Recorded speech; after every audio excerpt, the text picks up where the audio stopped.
Hello, my name is Terry White, Worldwide Design Evangelist for Adobe Systems, and it's my pleasure to take you through the exciting new InDesign CS5.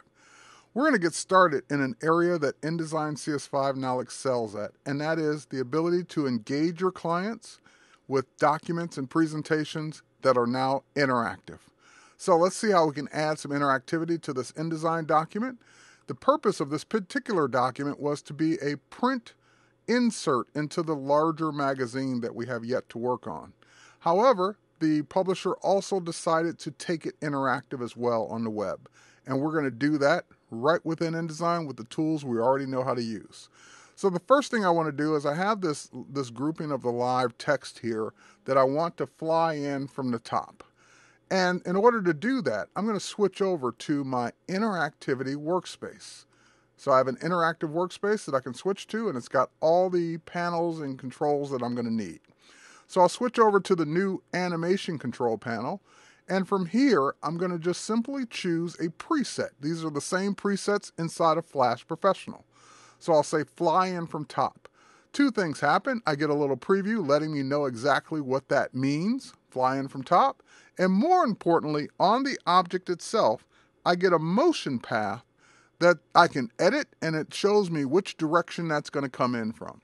Now, of course, I want to be able to preview this and see what it looks like. So we have a preview spread command right at the bottom of the animation panel, and that will load an instance of the Flash player right inside this panel so I can see my animation take place.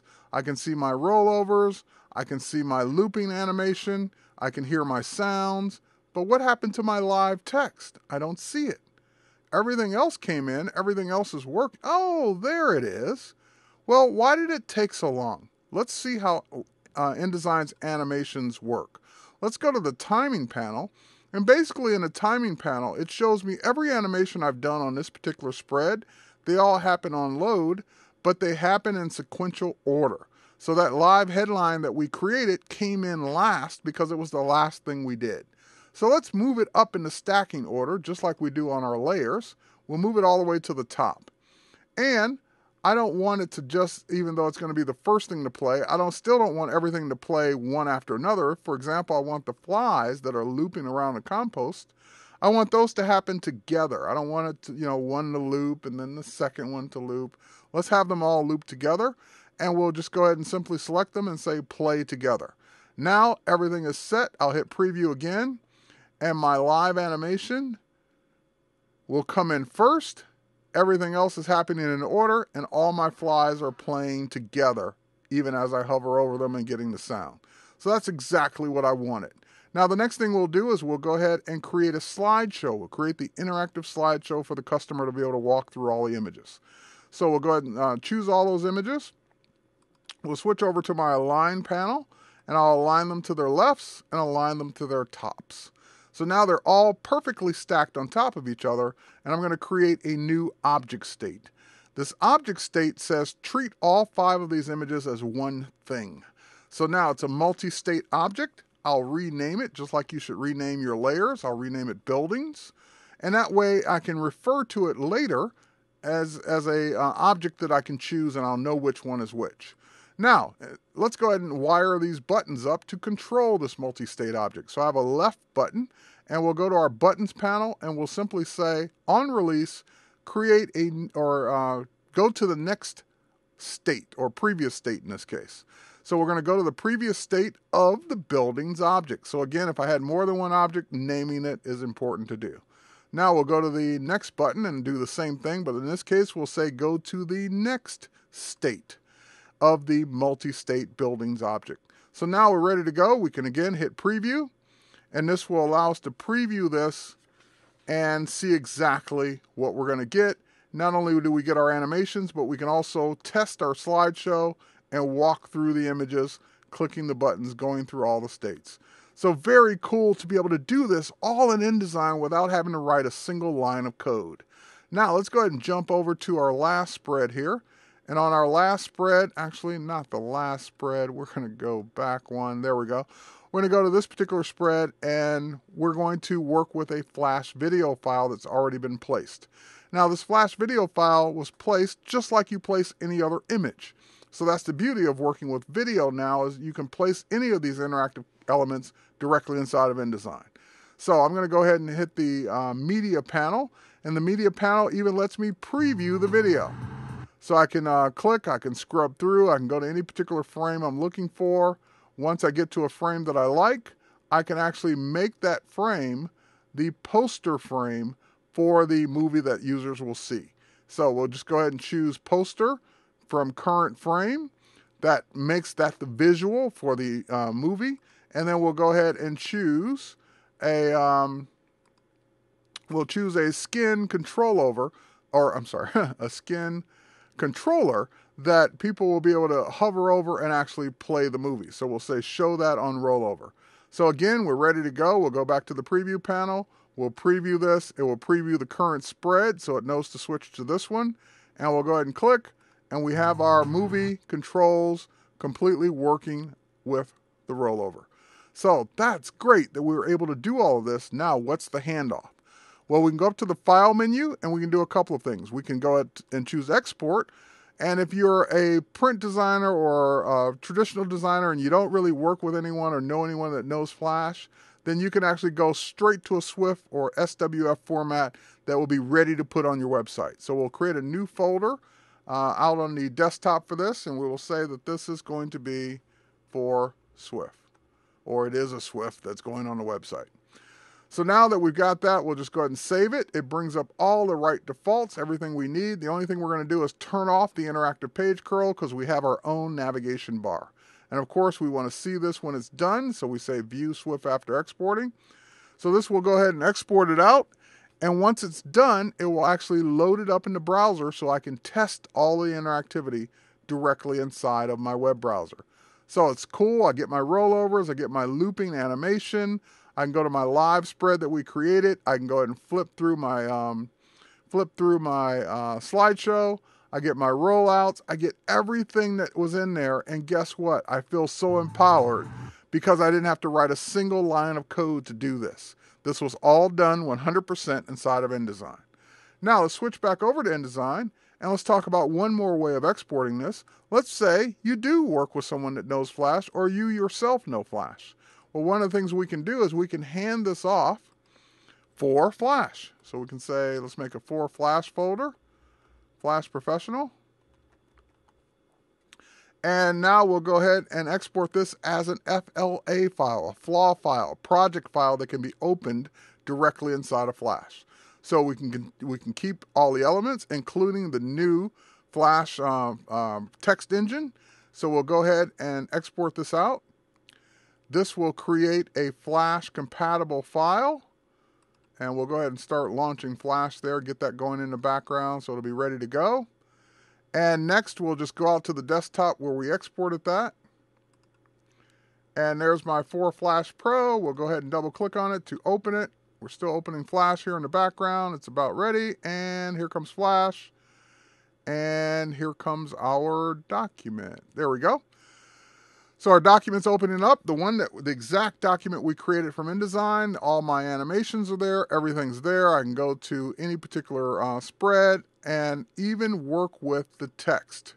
So I can double click on this, all of my components are there, all of my elements are there, all of my items are there, everything came over, including taking advantage of the new text engine that even has multi-threading right here inside of Flash. So all of the elements that are ready to go, the same elements that we saw inside of InDesign, are now here in Flash for the Flash developer to continue working on these items.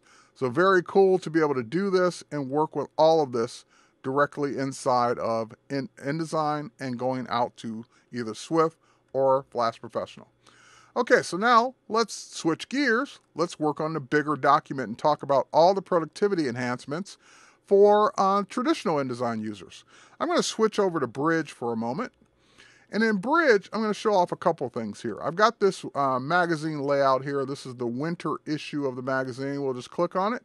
And one of the nice things in Bridge is that we can now preview or walk through an InDesign document, just like in CS4 we could do with a template. Now you can actually thumb through all the pages of an InDesign document right here in Bridge and see if this is what you want. The next thing we'll do is we'll go ahead and you notice in the upper right hand corner there's a little link symbol, and that lets me know that this particular document has linked files. Now that will become very important in a few minutes, so keep that in mind. Next, we're going to go in and take a look at this particular document, and I'm going to open this document up, and we might have a problem. Let's go ahead and double click on it. Aha, the old-fashioned missing fonts dialog box. So at this point, as you know, if you open up a document in InDesign and you don't have the fonts installed, you will get a dialog box just like this one. It tells you which font you're missing. You have the option of clicking OK and dealing with it later, or finding a replacement font. So if I click OK, well, InDesign will continue to alert me that I'm missing this font with the pink highlighting. However, if I close the document, let's go back to Bridge for a moment. And let's go inside this folder where I've got another copy of the exact same document using the exact same font. Let's go ahead and open it up, but this time it works. Now you're saying, well, if it's the exact same font and you didn't install it, why does it work now and it didn't work before? Well, that's because if we go back to Bridge, you'll notice that inside of this folder with the document is a new folder that has called Document Fonts. So now InDesign looks for a Documents font folder, and we actually package up the fonts now in InDesign. We always did, but now we package them up into a folder called Document Fonts. When you launch the document that's in the same folder structure as the one with Document Fonts, InDesign will automatically, on Mac and Windows, install the font temporarily for that document only. So you could print it, you can edit text, you can do things with it in that one document. Once you close that document, those fonts are automatically uninstalled. So your productivity from your service provider standpoint just shot through the roof because they don't have to worry about installing the right font to print your job. It's automatically done the minute they open the document. The next thing we're going to do is answer a question that users have been asking for years, and that is, does InDesign handle multiple page sizes and orientations? And the answer is now yes. So I'm going to switch over to my Essentials layout here. That'll give me the tools that I want to work with in this particular case. I'm going to go to my Pages panel. And in my Pages panel, now that I'm on the Essentials workspace, we will go ahead and right-click on the first page and we will insert a new page. We'll insert that new page after the cover, and now I'll switch over to the New Page tool, select that new page, and we'll go ahead now, for the first time, we're able to actually make the new page a different size. So this new page is now a skinny page that's going to be my flap for my magazine cover, and it could also be a different orientation such as tall or wide. So now we finally get the ability to do what customers have been wanting to do for quite a while.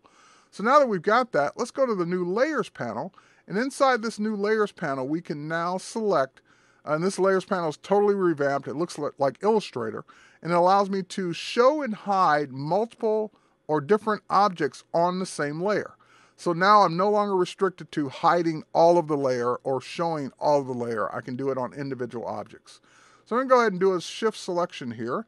I want to select these two elements on these two separate layers.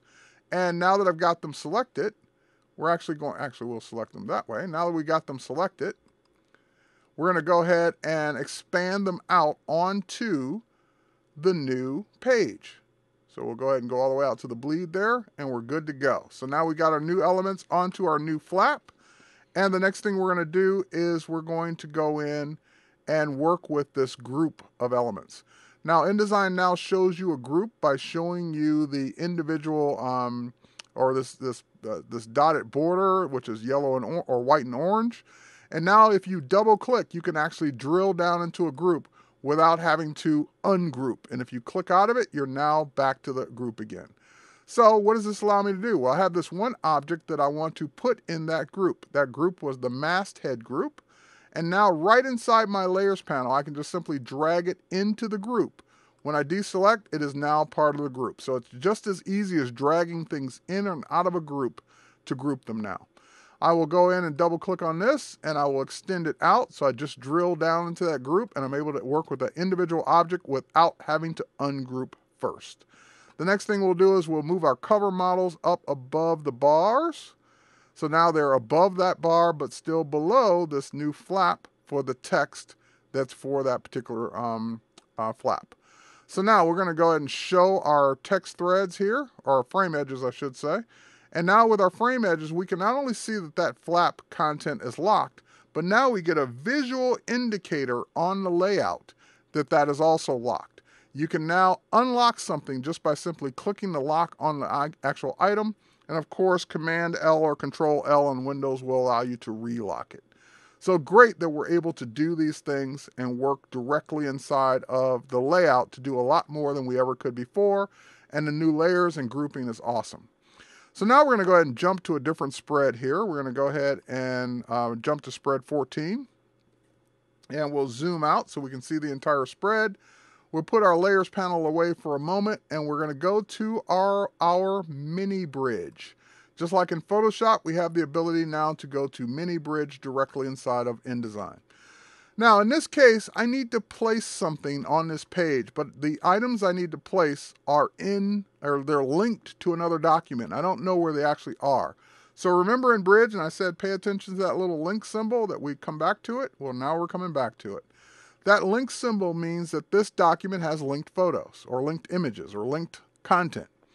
So in this case, now in InDesign, in Mini Bridge as well as regular Bridge, I can go ahead and right-click and say Show Me Linked Files. And that will actually show me the files that are linked to that document, wherever they happen to be. Not only does it show them to me, but I can actually select them and drag them into my document.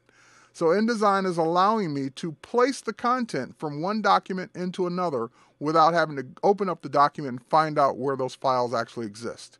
Now, I have 4 images that I want to bring in, but I don't have time to click and make 4 separate frames. So I'm just going to drag out one big frame, but before I let go, here's the magic. I'm going to hit the up arrow key and the right arrow key to divide that one frame into 4 equal frames. Now that I've got those 4 frames built, I'm going to go ahead and click my fill frame proportionally to size all those images up and crop them where necessary. But I'm also going to turn on a cool new feature called Auto Fit. So now that we got this all in place, I need one more to bring in. So we'll bring back up Mini Bridge. We'll go ahead and grab that 5th image and drag it into that frame. And we'll also select that frame and turn on Auto Fit as well. So I've got everything set to Auto Fit. Last but not least, we're going to go ahead and go to our Layers panel. We're going to turn off the background layer temporarily. And we're going to grab our new Gap tool. The Gap tool will auto-detect the gaps between your frames. So now that it's detected that gap, it actually allows me to move the gap. And because I've got Auto Fit turned on, it's automatically scaling that content. That is awesome. So what else does it do? Well, modifier keys work as well. So if I hold down the Shift key, it will only do the top 2 as opposed to the bottom 2. And I can do the same thing here where I'm changing the gap between multiple frames by holding down the Shift key or doing them all uniform. Now you'll notice that this person is almost cut off in the frame, and if I hover over any of these images, I get this little wheel that is actually the reposition tool. So I just go ahead and hover over that wheel, hold down my mouse button, and I can reposition that photo without having to deselect or grab the direct selection tool. So great productivity tools. Now, we want to resize this frame and the image. Typically, that would mean holding down a bunch of keys. Now, because of Auto Fit, I'll just grab the corner and it will automatically scale that frame and the image accordingly because of the Auto Fit option. Last but not least, let's go ahead and work on this particular image, and I want to pull the metadata out of this image. In other words, I want to pull the description out of this image. How do I do that? Well, now within InDesign, we have the ability to do live captions. So if I go to Captions, I can turn on the caption setup, and I can tell it exactly what I want to pull from all of the various metadata tags. So I don't want copyright in this case, I just want description. Down below, I get to dictate exactly how the position and style of that caption will come in, and I even have a paragraph style sheet to format the caption. So we'll click OK, and all that does is turn the feature on or set it up. Now we'll right-click one more time on that image, and we'll go to Captions, and we'll say Generate Live Caption. In other words, create the caption based on the settings I just put. So now if we zoom in on this, we can actually see that it generated the description underneath that photo from the actual photo itself. What makes this live is that this frame has got the intelligence in it now to pick up the caption from any image that it's touching. So if I go ahead and touch another image with it, it will pick up the description from that one. So I can even just duplicate this frame as many times as I need it and put it wherever I want to pick up the description from all of my various photos. And if my photos change in the frame, or if I go back to Bridge and update the metadata, my captions will automatically update as well. Now, before we leave this area, there's one more thing I must show you. We'll go ahead and click on this image. And in the upper right-hand corner of that image now is a new kind of icon. That icon is your live corner option, your live corner effects. So let's go ahead and click on that, and it will turn on the live corner effects. I can now just pull these little diamonds in to dynamically change my corner effects. Well, while that's cool, what's really cool is what people have been wanting to do for the longest, and that is if I hold down my Shift key, I can now change the corner effects independent of each other. So just by holding down the Shift key, I can create new designs and new looks that were just about impossible before without manually making the frames with the pen tool. So very cool to be able to do all of this now inside of InDesign CS5. So next, let's go to the next really cool thing that people have been wanting for a very long time that will save you hours and hours of layout time. Also, let's go back to our layers panel and turn back on that background layer.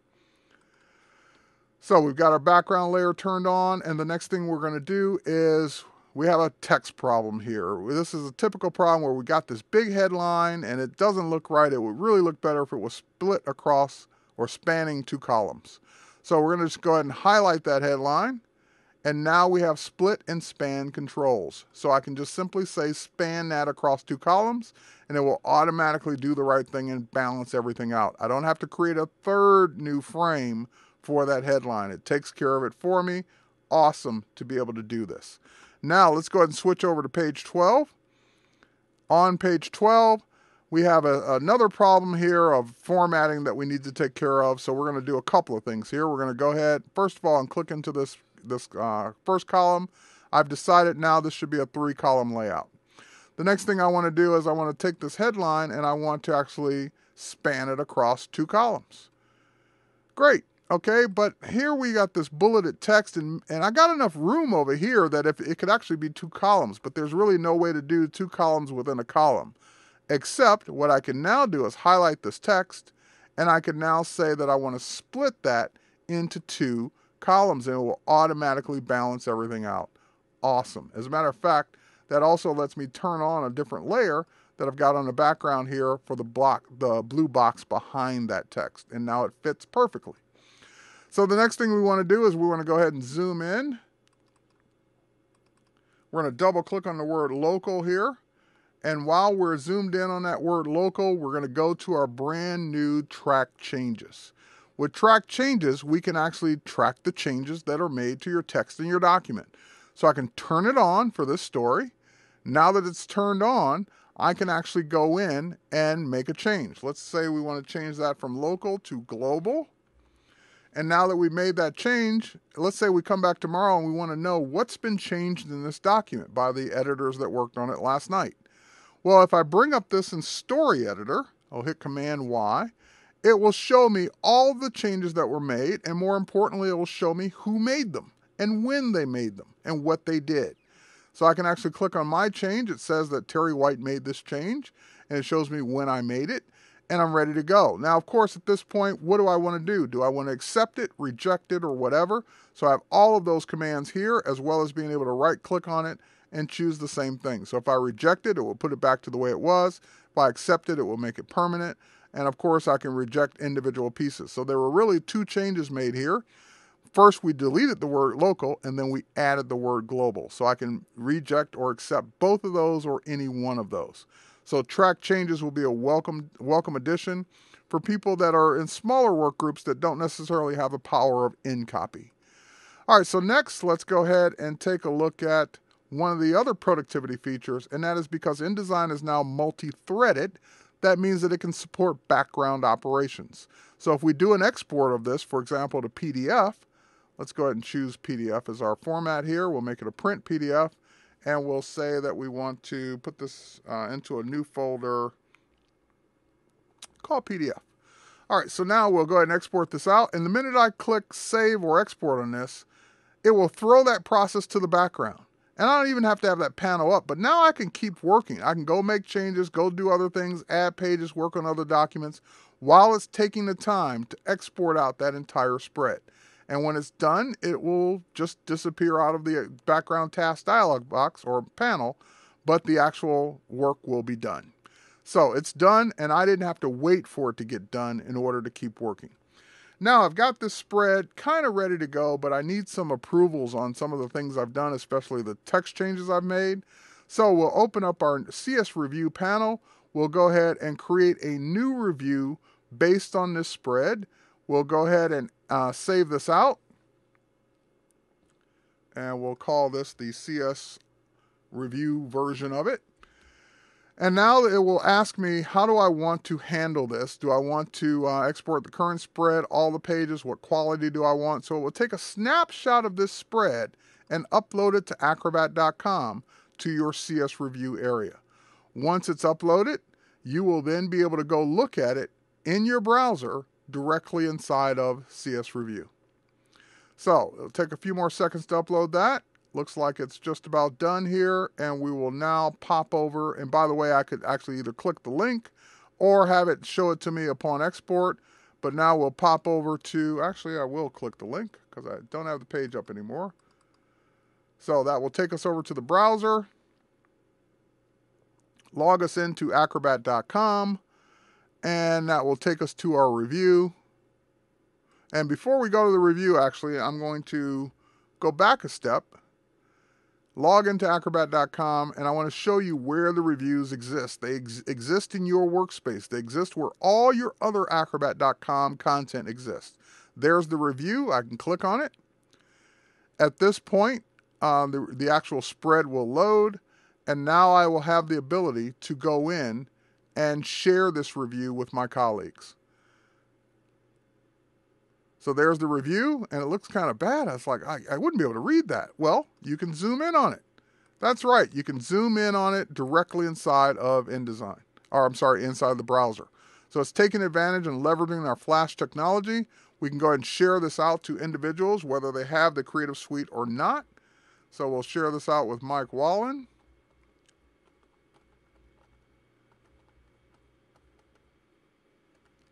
Please review.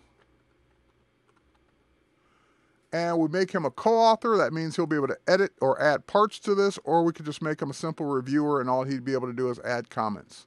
So now that this has been shared out, he will get an email with a link to this file, and then he'll be able to go in and do any commenting he wants. He can actually highlight the text, like the word global, and he can say, let's make that domestic. Save it out, and he'll be able to actually click on individual objects and make comments as well as going in and highlighting this particular area of a document and change color. So now all of the comments have been made, but there we go. Let's do that one more time. Cancel that.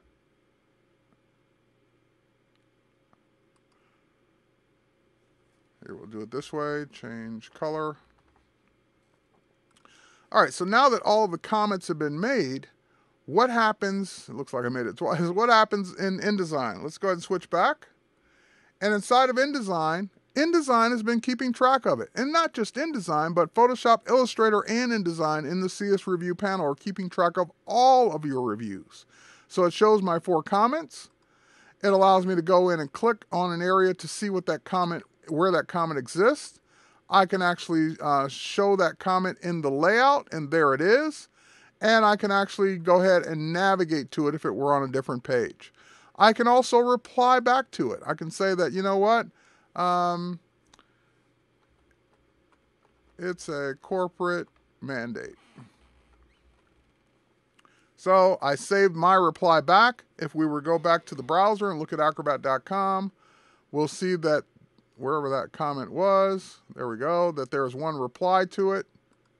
And that reply is it's a corporate mandate. So everyone that's participating in the review sees all the comments, they see what's been replied to, and it's a great way to review directly from launching within Photoshop, Illustrator, and InDesign and having all your comments come right back into your native environment. So, in conclusion, that is InDesign. It totally rocks. I hope that you find this video of value and that you will be just as excited as I am about all the new capabilities inside of InDesign CS5. That's my time. Thanks for watching.